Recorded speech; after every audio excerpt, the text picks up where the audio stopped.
if if dude is still short Tesla, Jim Chanos, I mean that guy's a complete idiot. I don't know why anybody gives him money to manage. Tesla's like one of the most successful companies ever. Like, you just have to be out of your mind.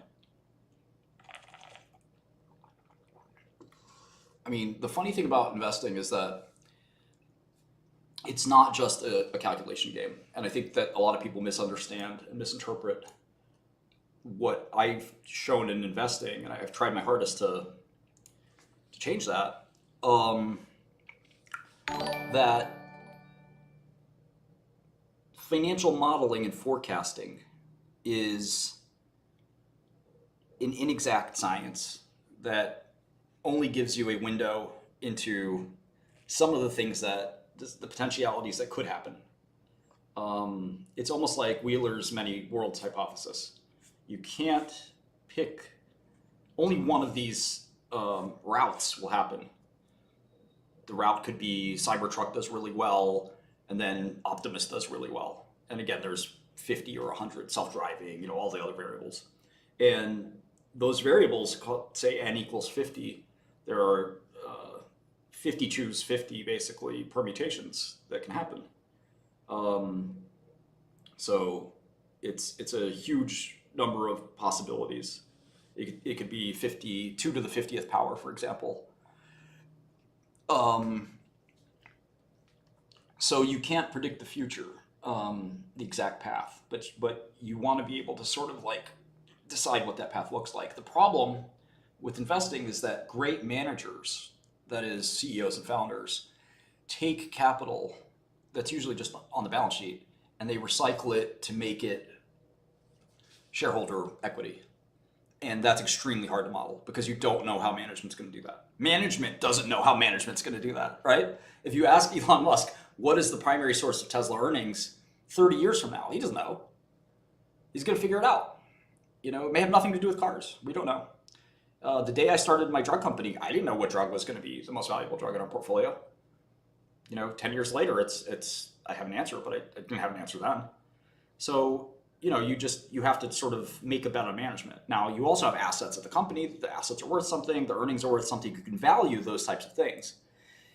And in some of my lessons, I even showed you how to try to value management, because ultimately, if management is an ROIC machine, you can emulate an ROIC machine as well. So anyway, it's silly to look at Tesla as a short if you're Jim Chanos, because one, I mean, it's gone up 40-fold from his short. So even if he had a 1% short position, he'd have a 40% short position now. So I'm sure he's covered it at some point, right?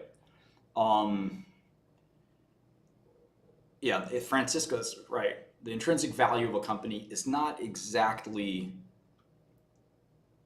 The Graham-Dodd perspective assumes management never works for shareholder benefit. Now, on the flip side, you have management that destroys shareholder value too. But in terms of working for the shareholders and growing earnings, that's Coca-Cola did that for many years. Now, even with that, if you assume there's a certain ROIC that management can plow capital into good returns, you can kind of calculate that, but you're really calculating something very abstract. I have a technique that I've shown where if I like management, I'll assume their returns higher than their peers. And if I don't like management, assume it's a little lower. And that's a way to kind of get a little bit of that into the model. But it's still inexact because a serial compounder like Musk will create something really big. And you can't model with ROIC somebody making a breakthrough or a product being really a big hit. It's very hard to model.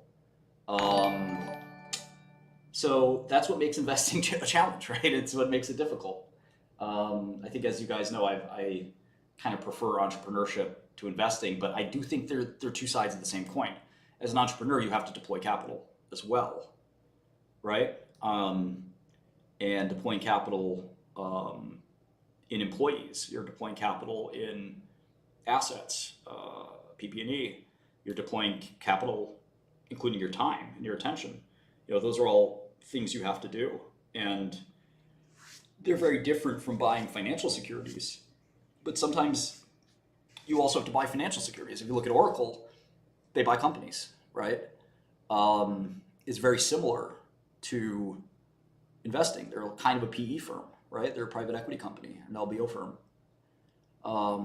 Quality management is a funny thing because it's a moving target. You can really like a manager, but you also have to see if you like all of their decisions, or if you start to believe that you don't like them anymore, and stuff like that. And then even if somebody's a great manager, there is a price for every stock where you say, listen, I don't think they can live up to these expectations. It's too high, and vice versa. So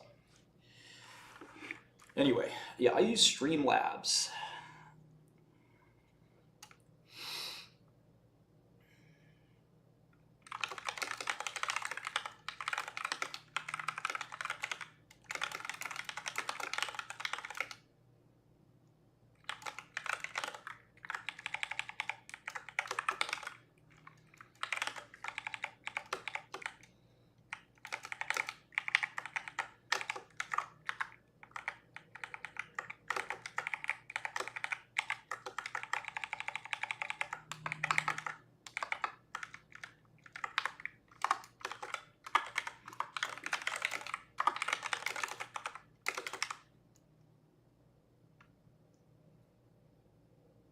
I haven't seen the movie Dumb Money.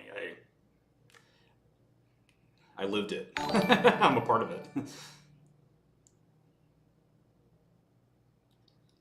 I'm working on a presentation I'm giving tomorrow. I hope it's webcast or something. I don't think it is, though. I don't know much about Bri. Monish. What is the Goth's OOO beef? This is Goth 600.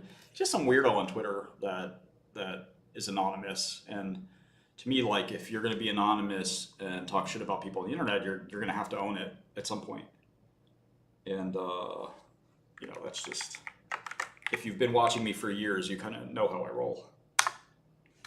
I don't take shit from nobody.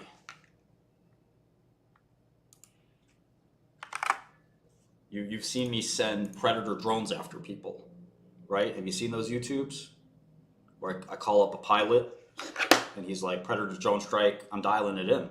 I got your longitude, I got your latitude. You've seen it. You've seen it.